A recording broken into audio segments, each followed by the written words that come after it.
Hello, genealogy friends. I hope you're having a good 2023 so far. We're only a few days into it. I wanted to announce something that I'm going to be doing every Tuesday. I'm going to be putting out a video, and I'm going to call it FTN TV, Family Tree Notebooks TV. And that's where I will be doing some teaching. I'll be sharing some news, not just about Family Tree Notebooks, but about family history, community in general. And I'll just be leaving some quick tips and stuff like that. But for today, I wanted to do something a little bit different just to kick off the year. So many of you have emailed me and shared wins with me, and I wanted to share some of them with the larger community. And I apologize in advance because I know tons and tons of you have sent me things this year, and I really only looked at the last couple of months when I was making this list, but I just pulled out some highlights. So Nancy started a book for each of her kids for Christmas. Bo used the pages, but then he added some of his own and tweaked them to make them work for him. Love that. Cindy had a huge breakthrough on a missing aunt thanks to the census comparison. Vicky also made books for her girls and her cousins. Linda was able to get started on the beginner course after a full recovery from her liver transplant. Yay for that. Richard created books for his siblings, and then he donated a copy to his local historical society, which I thought was great. I love that. Just make sure that when you're donating, that you're not donating information about people who are still living. Rhonda had a huge win after she watched the beginner lesson on collecting photos.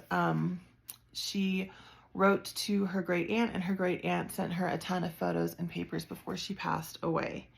Terry lost her parents, but then was able to make some progress on getting the family history that she inherited organized using the pages and the lessons, and I'm sure that she'll make even more progress this year. And Carol wrote me in September to let me know that she'd finished her 1,000th page.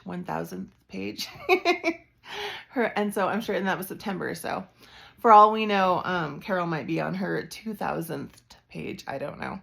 Anyway, it's really fun for me to see your wins and to see how you're using the pages. And I wanted to share some of that with you because I always get to see the good stuff. And a lot of that is just living in my inbox. Anyway, it's going to be a really good year. I'm excited. There's a lot of good stuff coming up. We have Roots Tech coming up in a couple months, which I was going to be a vendor, and I had a booth, and actually I've decided I just don't have the bandwidth because I have the huge Family Tree Notebooks Masterclass coming out just a couple weeks later, after Roots Tech. So, but I will be at Roots Tech. I'll be wandering around, and hopefully I'll see a lot of you there. And I'll be reporting, virtually for people who can't attend. But I won't have a booth this year because I'm going to be gearing up for the course. Yeah, there's just a lot of good stuff, but we'll talk more about that next week. This week, I just wanted to share some wins, say a quick hello, Happy New Year, and let you know that you can expect to see me more regularly. The great thing about FTN TV is going to be that I have a whole week to get it ready. So sick kids, weird schedules, tech problems, hopefully that won't derail me as much as it has in past months. Anyway, I will talk to you soon.